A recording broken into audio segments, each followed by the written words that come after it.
कौन बनेगा नेता। नगर निगम के चुनाव पास आने वाले थे।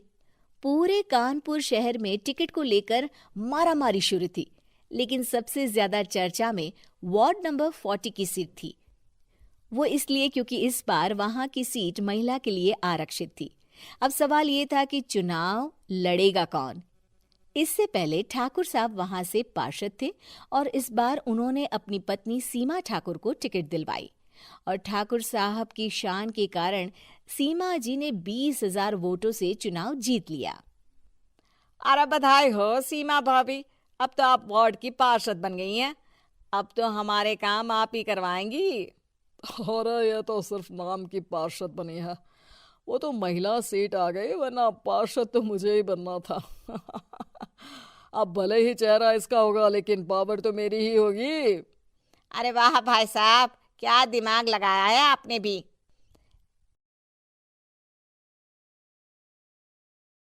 आइए आप लोग, खाना लगा दिया है सबके लिए। सीमा जी पार्षद बन चुकी थीं, फिर भी उनकी एक ना चलती। सारे काम ठाकुर साहब खुद ही संभाल लेते और जहां जरूरत पड़ती वहां सीमा जी का अंगूठा लगवा लेते। सीमा जी ज्यादा पढ़ी लिखी भी नहीं थी। एक दिन ठाकुर साहब और सीमा एक प्रोग्राम में जाते हैं। अरे ठाकुर साहब, आप आ गए। ओहो, पार्षद मैडम भी आ गई हैं। स्वागत है आप दोनों का। लगता है हमारे पार्षद फंड का सही इस्तेमाल हो रहा है। चलिए अब उद्घाटन करते हैं। ये लीजिए ठाकुर साहब कैची, आप ही सबसे पहले प्रवेश कीजिए। सब लोग आगे निकल जाते हैं और सीमा जी पार्षद होने के बावजूद भी पीछे खड़ी रह जाती हैं। वो देखती हैं कि वेलकम बोर्ड पर उनका नाम है, लेकिन महिला होने के कारण कोई उनका सम्मान नहीं कर रहा। अगले दिन एक आदमी उनके घर आता है। अरे ठाकुर साहब नमस्कार।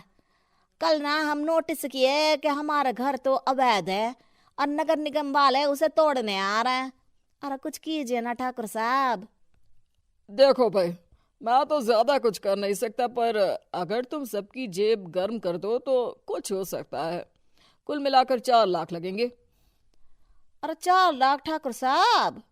अरे भाई, मैं अपने लिए नहीं मांग रहा हूँ।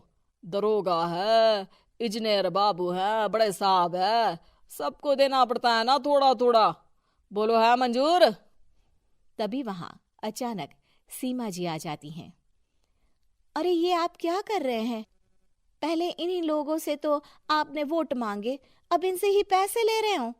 अरे चुप रहो तुम, तुम्हारा काम है सिर्फ अंगूठा लगाना, तुम वही किया करो। मुझे दूसरे काम तुम मत सिखाओ, समझी? और तुम ना जाओ, अब पैसे लेकर आओ, वरना जेसीबी किसी भी वक्त आती होगी। सब कुछ ऐसे ही चलते रहता है। एक दिन सीमा जी और ठाकुर साहब को एक लोकल मीटिंग में बुलाया जाता है। वहां पर कई और अधिकारी लोग भी मौजूद रहते हैं। अब मैं चाहूंगा कि ठाकुर साहब हमारे बीच 2 शब्द कहें। मेरे प्यारे भाइयों और बहनों, आज मेरा सौभाग्य है कि मैं आप सबकी सेवा दिन रात कर पा रहा हूं। आपने मेरी पत्नी को भारी मतों से जिताया है, इसलिए मैं आप सभी का शुक्रगुजार हूं। मैं आप सबसे वादा करता हूं कि हमेशा की तरह हमारे वार्ड में किसी को कोई तकलीफ नहीं आने दूंगा। सभी लोग तालियां बजाने लगते हैं। अब मैं माननीय पार्षद मैडम को स्टेज पे बुलाना चाहूंगा। अपने नाम को बुलाया सुनकर सीमा जी एकदम चौंक जाती है। उन्हें बिल्कुल उम्मीद नहीं थी कि इतनी बड़ी जगह उन्हें मंच पर बुलाया जाएगा। जैसे तैसे वो मंच पर चढ़ती हैं। ऊपर जाते ही सीमा जी को सारी पुरानी बातें याद आ जाती हैं कि किस तरह उनके पति उन्हें कभी भी आगे बढ़ने नहीं देते और उनके नाम से गलत काम करते हैं। वो बोलने लगती हैं। मैं आपके वार्ड की पार्षद सीमा हूं। आप में से बहुत कम लोग ही मुझे जानते होंगे, क्योंकि इससे पहले मुझे कभी ऐसा मौका ही नहीं मिला। सारे मौके मेरे पार्षद पति यानी आपके ठाकुर साहब ही लेते रहे, लेकिन आज ये मौका मुझे मिला है तो मैं इसे ऐसे ही नहीं जाने दूंगी। मैं आपको ये बताना चाहती हूँ कि आपके ठाकुर साहब मेरे नाम की आड़ में गैर कानूनी काम करते हैं, जिस पर अंगूठों के निशान मेरे होते थे।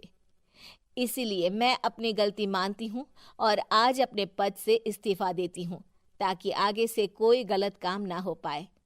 अब फैसला आप सबके हाथ में है कि आप हमें क्या सजा देना चाहते हैं। सीमा जी की बातें सुनकर ठाकुर साहब के चेहरे का रंग उड़ जाता है और वो शर्म से मुंह नीचा करके वहां से चले जाते हैं और पद से इस्तीफा देकर ही सही सीमा जी अपने आप में